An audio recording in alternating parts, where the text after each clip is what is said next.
Want to get right into the video. Talk about that little nut box you have on the wall, or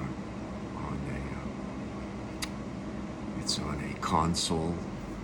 It's called television.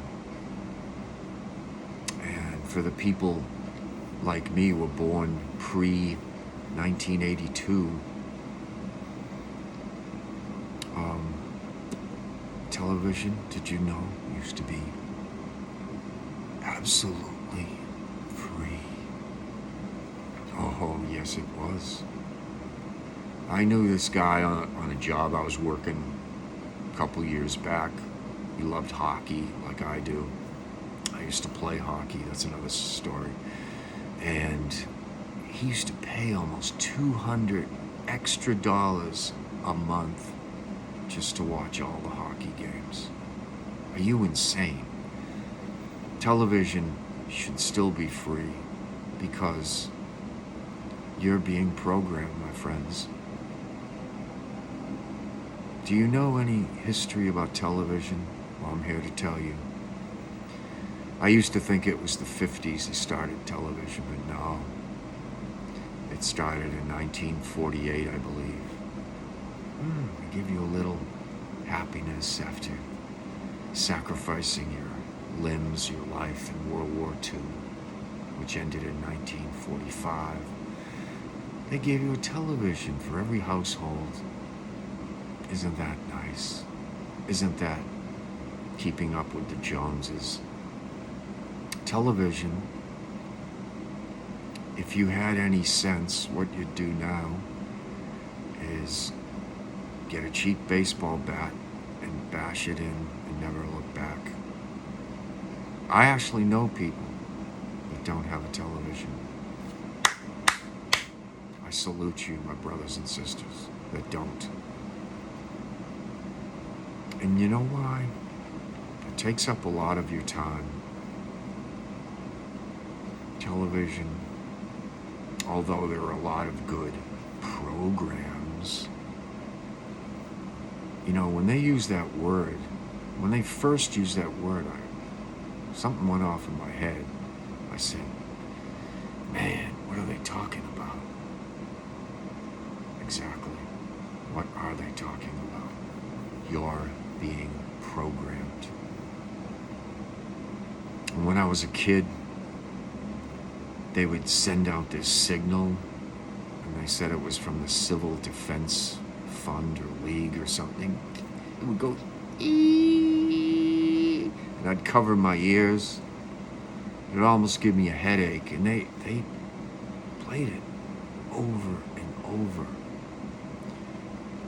My own feelings on that were, I think it was a signal that would addict you to make you watch television.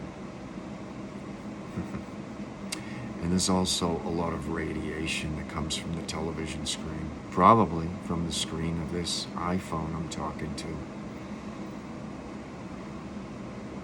And people can still live long lives with all this stuff. But I can tell you right now, if you got rid of your television, and you won't, I dare you to, you'd change the world. You would. If everyone grabbed their television in their hand or took a baseball bat to it, walked to a pond, the nearest pond, and threw their television in there. I wouldn't do that because animals live in the pond. Fish, turtles, whatnot. If you just threw it in your nearest dump, you'd be doing society a favor. And why would that be? Because you wouldn't be getting programmed anymore. I have an artist friend that just watches tapes. He just watches Blu-rays. I'm stuck with DVDs. But that's all he watches because he doesn't want to see commercials. It's very smart. He loves movies. His older brother's a filmmaker, and he's very smart that way. He does his artwork, gets up early, finishes about, I don't know, 4:30 or something. He treats himself to a movie on his Blu-ray player. No commercials. That's pretty good. But believe it or not, he's still getting some programming. You know, you see them doing it more and more in Hollywood movies. They're putting their programming, because people are starting to catch on that it's all a program. They'll put their little pyramids there, or their checkerboard black and white squares on the floor. That's all Illuminati crap. Those are all your controllers. They're laughing in your face. They're laughing that you're paying the television. Oh, I have it right here. I pay for it too. Do I need it? No.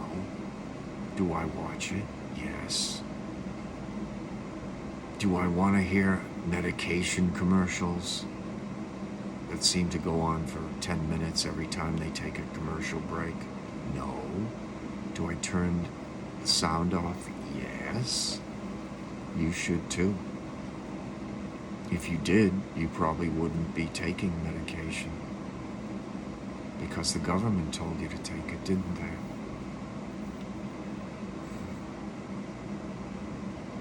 You know, when they first developed television, Hollywood was terrified.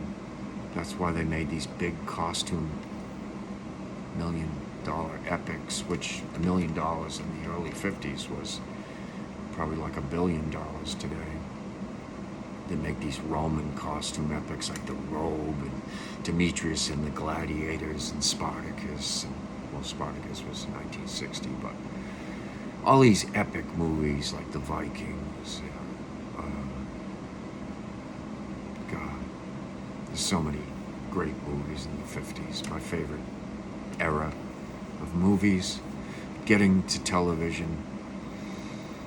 They used to have live television in the early 50s, and you had talented new writers like Rod Serling started out in live television.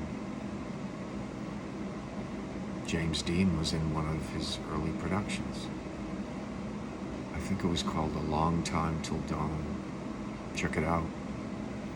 And there's also something I want you to check out. You know, that Halloween franchise with Michael Myers, the Psycho. This is the movie to see. Halloween 3, Season of the Witch. You'll see these little kids, and